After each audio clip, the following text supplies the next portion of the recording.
welcome to the Good Doctors Diagnose for Wednesday, October 2nd. I'm Dr. Kristen. I'm Dr. Erin. And today we are talking about the leadership lessons that one can learn from Professor Minerva McGonagall of Gryffindor House. That is right. Head of Gryffindor House, Hogwarts School of Witchcraft and Wizardry. So, yeah, we're talking about Harry Potter. If you hate when we do this, you can skip this video. We'll see you next week.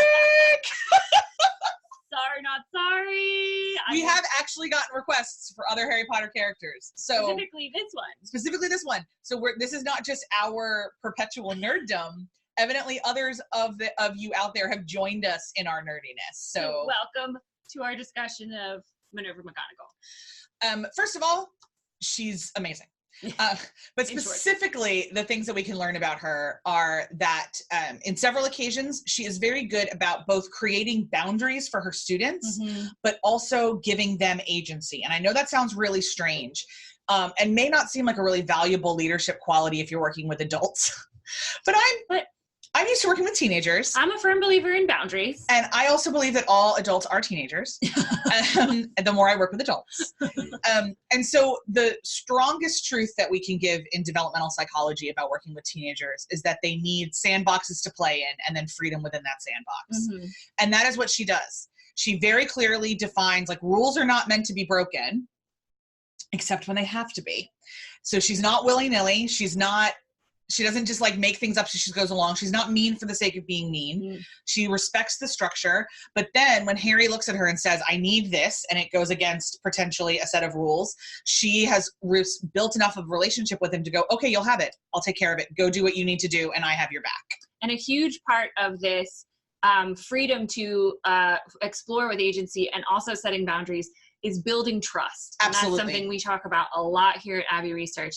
And so it's a trust building exercise to give flexible boundaries in order, and we talk about it as well, or bounded curiosity is another way to look at it. So giving your people the freedom and the space to be curious, to have new ideas, to ask questions, but everything needs a set of boundaries. So long as we understand when and when they can't be flexible. And a lot of that is building trust, but it's also done through communication. So if you set boundaries, but you don't explain them, if you have rules, but you don't justify them, this is all going to chip away at any sort of trust that exists within your organizational culture.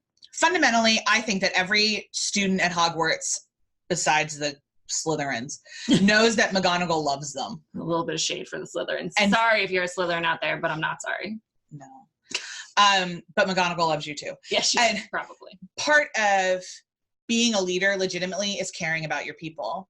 And that's not possible for everybody. I mean, we all have hired folks that like, not my favorite human. But we would encourage you to try to find the humanity in them and respect and care for that humanity as much as it is in your charge.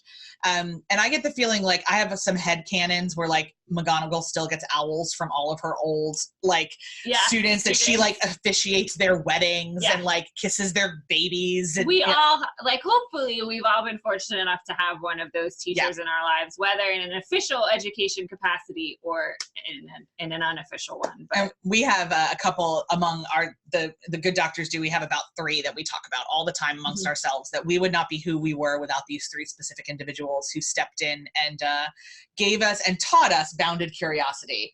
And taught us things like understanding is not condoning, which is one of the most important lessons both of us learned in our academic journeys. That's right. Which I'm also confident that McGonagall taught her people. I believe she did. She's a very pragmatic person as well. We talk a lot about pragmatism, but within a level of compassion as well. It's not pragmatism for the sake of being mean or adhering to rules. It's just understanding the reality of a situation, but always done with compassion as well. So today, we encourage you to find your inner Minerva McGonagall. Yes. And we'll see you on Monday. Take care.